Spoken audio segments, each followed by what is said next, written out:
Did you know? Though the Scott Pilgrim series of graphic novels is 6 volumes long, its film rights were sold right after the first book was published in 2004. Scott Pilgrim was created by Brian Lee O'Malley and distributed by comic book publisher Oni Press. In late 2004, Oni Press contacted producer Mark Platt to gauge interest in a film adaptation of O'Malley's books. This led to Universal Studios buying the rights to the novels and hiring Shaun of the Dead director Edgar Wright to helm the film.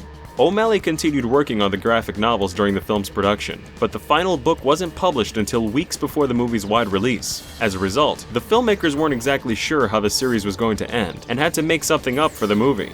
Originally, they planned to have Gideon Graves turn into a giant robot for Scott to fight. This idea was dropped when O'Malley told the crew it was nothing like his final showdown. The team also feared it had come off as a spoof of Transformers, and developed a new idea that was more in line with the books. An alternate ending depicted Scott and Ramona parting ways as friends, and Scott rekindling his relationship with Knives, but this was changed before the release of the film to show Scott and Ramona continuing their relationship. Director Edgar Wright explained, "The original ending, when we had test screenings, it would kind of divide people. Over that kind of process, Brian changed the endings of the books, and I was aware that the ending we had wasn't quite as satisfying as it should be. So we had the chance, and Universal were totally behind the idea, of shooting something new. When we screened it again, the scores went hugely up." Wright had another idea for an alternate ending where the events of the film would have been exaggerated in Scott's mind. In reality, he would have been a serial killer who gruesomely murdered all of Ramona's exes. This idea was dropped early in development. Like other Edgar Wright films, Scott Pilgrim is packed with hidden details. Scott and every member of the League of Evil Exes have sequential numbers associated with them. Scott often wears a shirt that says 0 and is fond of the drink Coke Zero. Matthew Patel points with one finger and has one eye hidden by his hair, while Lucas Lee points with 2 fingers and has 2 tattooed on his neck. Todd Ingram is part of a 3-piece band and wears a shirt with a 3 on it, and Roxy Richter is fought in a bar called 4. The Katayanagi twins turned their volume mixers up to 11, which is 5 and 6 added together. Finally, all of Gideon's stat increases in the final battle are times 7, and the logo for his company is made up of 3 sevens turned on their sides. A lot of the post-production effects were either hand-drawn or created in a way to make them seem hand-drawn.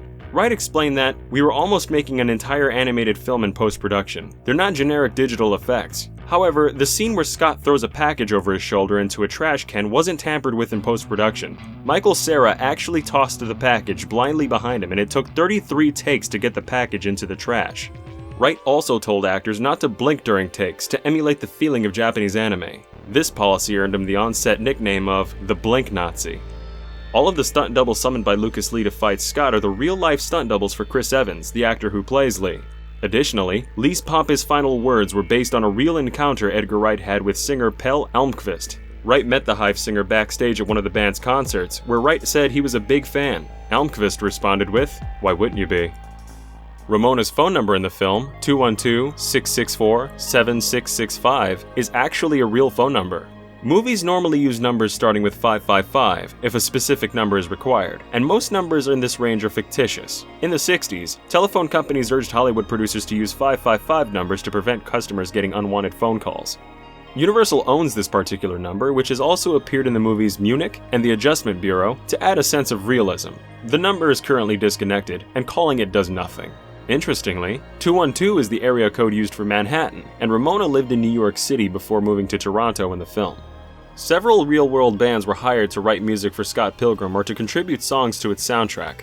The songs played by Crash and the Boys were written by Broken Social Scene, while the Katayanagi Twins' Battle of the Bands track was created by Japanese producer Cornelius. Black Sheep, the song performed by the Clash of Demon Head, is a cover of a song by the Canadian band Metric. Scott Pilgrim's original score was written by Nigel Godrich, a recording engineer and producer best known for his work with Radiohead. Other miscellaneous music within the film was written by hip-hop producer Dan the Automator. All music performed by Scott's band Sex Bob-omb was written by the musician Beck, who also appears in the film's soundtrack singing a completed version of Ramona, a song that Scott's character starts writing in the film. Actors Michael Cera, Mark Webber, Allison Pill, and Johnny Simmons all played their own instruments in the movie. Webber and Pill had no previous musical experience and had to learn how to play the guitar and drums respectively over the course of just a month's worth of rehearsals. According to Simmons, it was impressive how quickly Pill got the hang of the drums, learning the difficult instrument in about 2 weeks. The film begins with the same jingle heard when players turn on a copy of The Legend of Zelda: A Link to the Past for the Super Nintendo. Another Zelda song, the Great Fairy theme from Ocarina of Time, appears in the film during a dream sequence where Scott encounters Ramona. To obtain the rights to the song, Edgar Wright personally wrote to Zelda creator Shigeru Miyamoto to request permission, and even included part of the movie for Miyamoto to watch. In his letter, Wright described the music from Nintendo's games as the nursery rhymes to a generation. Miyamoto must have appreciated the sentiment, as the filmmakers were permitted to use the track. We are a sex bob-omb. We are here to make money and sell out and stuff. If you clicked on this video, you're probably a fan of pop culture, video games, and anime. If you want an easy and reliable way to watch your favorite anime, you might want to check out Crunchyroll. Crunchyroll have beloved animes like Hunter x Hunter, Berserk, and One Piece, and they're offering a free trial of their premium service to Did You Know Movies viewers. With Crunchyroll Premium, you can watch episodes within an hour after they air in Japan, and it's all ad-free. You can watch them wherever you like, in your living room on Wii U, PlayStation 4, and Xbox One, on your desktop computer, or even on your mobile devices. Everything on Crunchyroll is officially licensed and supports the dedicated creators in Japan. So if you want easy access to the latest and greatest anime, try out this special 30-day free trial of Crunchyroll Premium by going to crunchyroll.com/DYKM or by clicking the link below.